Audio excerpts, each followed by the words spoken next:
You ask Tiger to calculate. This deals with linear inequalities with one unknown.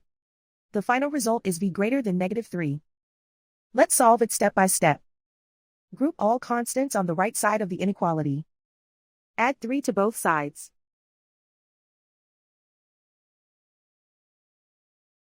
Group like terms.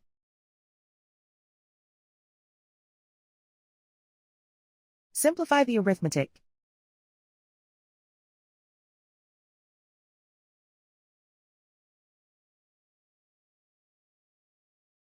Isolate the v. Divide both sides by -6. Whenever you multiply or divide by a negative, reverse the inequality sign.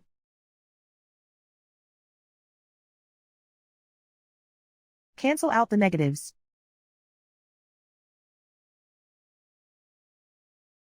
Simplify the fraction.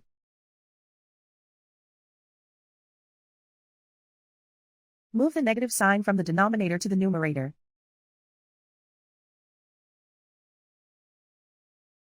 Find the greatest common factor of the numerator and denominator.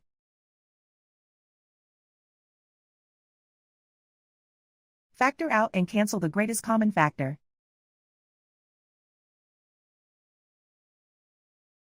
Plot the solution on a coordinate grid. And so the final result is v greater than -3.